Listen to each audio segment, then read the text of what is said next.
Nah, ini juga salah satu contoh dari bonsai Nyawaru program akar. Ini dulu di ground. Nah, kalau sahabat bonsai mungkin pernah lihat ini. Nah, ini pernah saya bikin video. Nah, ini saya panen. Dan ini saya juga akan memberikan sedikit tips. Nah, ini untuk panen apapun jangan terlalu dipres. Usahakan dilebihin. Kalau mau pres segini ke depannya, mungkin dilebihin juga kayak 2 kalinya. Nah, ini saya kasih space agak panjang-panjang akarnya. Kalaupun di pot ditanam kayak gini itu menurut saya masih kurang karena terlalu panjang. Lebih baik dipanen dulu segini, ntar saat mau nanam dipres segini-segini. Kenapa kok dikasih space? Karena yang pertama di sini ada bekas luka potongan yang kadang peralatan itu kadang kurang pas, dan akhirnya di sini jadi kulitnya agak ada yang ngelupas atau gergajinya mungkin kurang tajam, dan akhirnya di sini banyak bekas-bekas luka atau kulit-kulit dari kambiumnya ini yang terkelupas. Nah, kalau dipaksa tanam itu kemungkinan besar akan jadi busuk akarnya. Nah, maka dari itu dikasih space sedikit, terus dari rumah atau di tempat yang sudah enak ya, terus dipotongi, dilukai sedikit, dipotongi supaya rapi, nanti dilukai, dirapiin lagi, terus ditanam pakai media yang bagus juga supaya nggak busuk. Soalnya sayang atau eman kalau barang sudah lumayan gini terus cuma asal dongkel terus ditanam, itu nanti takutnya malah busuk. Lebih baik dirawat sedikit, buang waktu sedikit 5 menit atau 10 menit supaya akarnya bagus dan rapi. Ditanam pun juga nggak khawatir untuk busuk.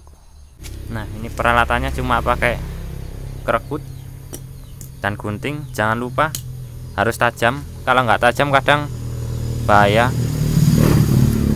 Nah, usahakan kayak gitu supaya nanti akarnya bisa keluar dengan baik dan nggak busuk karena bekas luka yang di sini.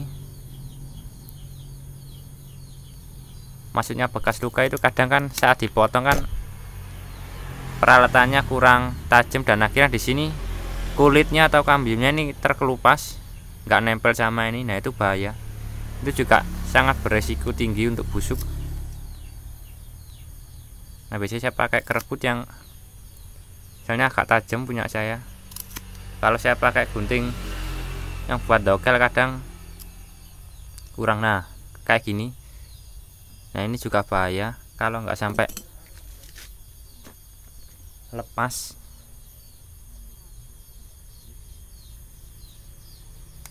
Nah, harus kayak gitu.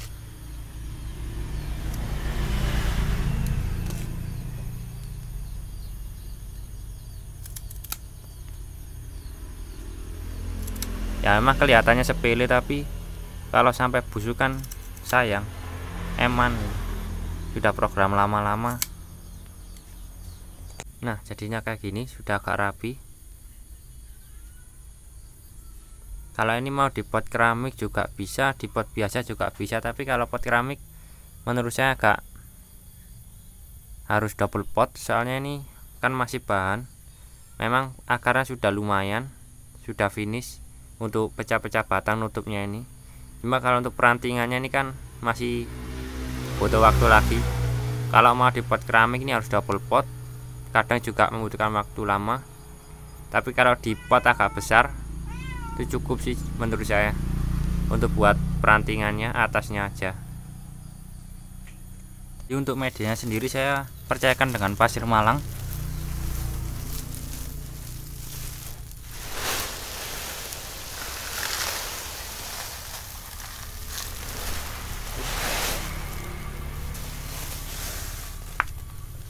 Nah, ini full pasir Marang.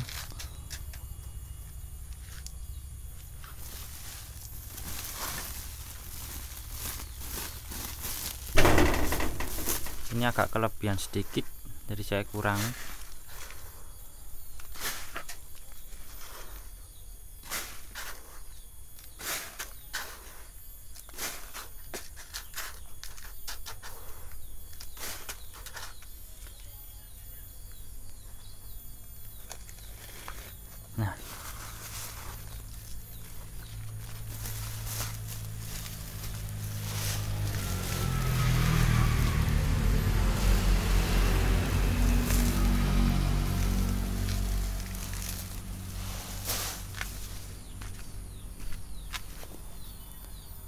Jadi kayak gini. Kalau sahabat bonsai mungkin takut kalau busuk atau mati, yaitu cara pertama siram atonik atau B1, terus sungkup dan teduhkan. Nah kalau ini saya nggak pakai atonik, B1 dan sungkup, langsung kayak gini aja.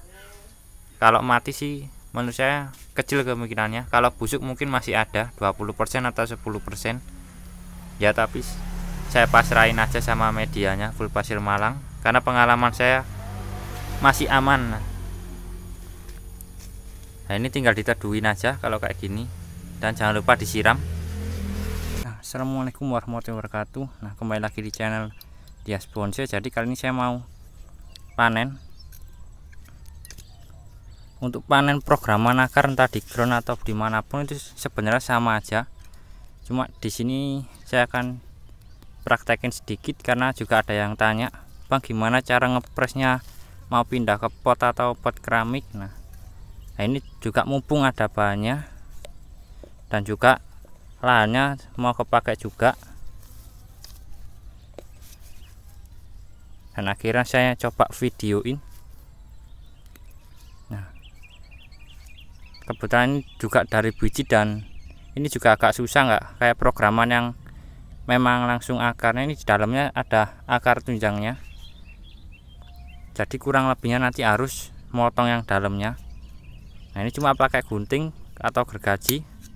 Nah tinggal dipotong-potong kayak gini aja, dan jangan lupa dikasih space untuk akarnya. Jangan terlalu dipres segini, tapi di agak panjangin. Nanti kalau sudah di rumah atau di tempat yang enak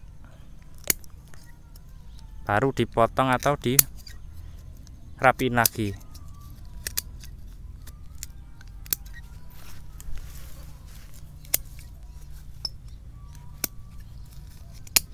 Kalau untuk program akar jauh lebih enak panennya,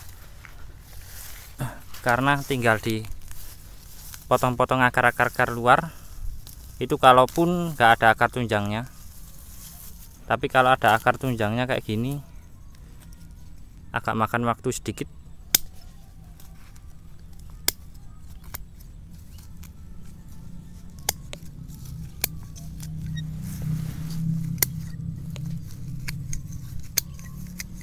Nah tinggal digoyang.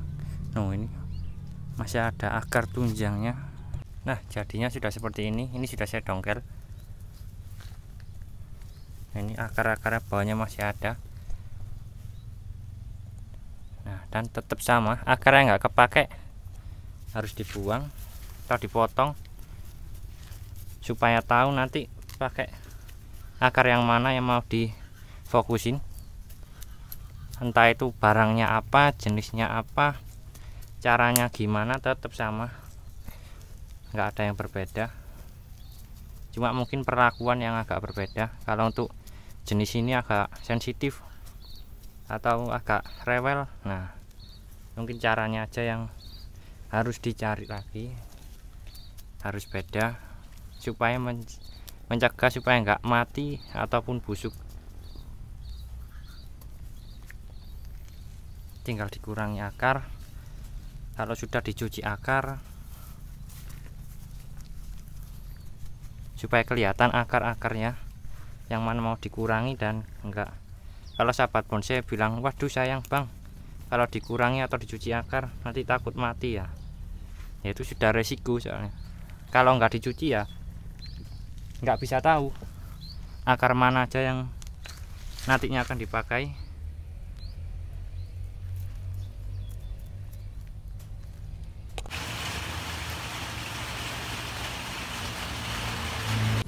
Nah ini penampakan setelah beberapa minggu mungkin ya, soalnya lupa juga nggak nandai. Ini yang program akar yang saya panen, kelanjutannya video ini. Nah ini sudah mulai terubus. Ini dulu kan saya potong-potong, sekarang sudah terubus.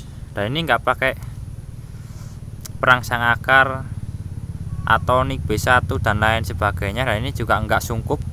Ini saya cuma mengandalkan media full pasir malang. Dan kebetulan ini dilihat dari atasnya nggak ada yang busuk. apalagi kan di musim hujan. Nah, cuma untuk akar barunya saya masih belum kelihatan, soalnya kan daunnya kan masih segini.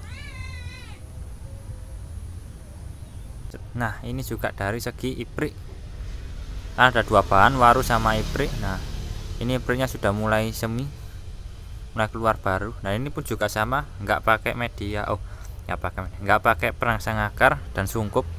Ini langsung media full pasir Malang. Soalnya pengalaman kebanyakan pasir Malang sudah cukup, dan kalau busuk dan nggak busuk dan mati itu sudah bukan ya gimana, nggak bisa ngidupin, cuma pasrah aja. Ya penting sudah melakukan hal yang benar dan baik, sisanya sudah yang atas saja yang ngatur. Nah, kalau untuk dari segi busuknya, kalau pasir Malang mungkin nggak terlalu busuk kayak pasir bangunan atau pasir kali, jadi lebih aman. Nah, jadi gini aja video ini, semoga bermanfaat. Jangan lupa like, subscribe, dan komen.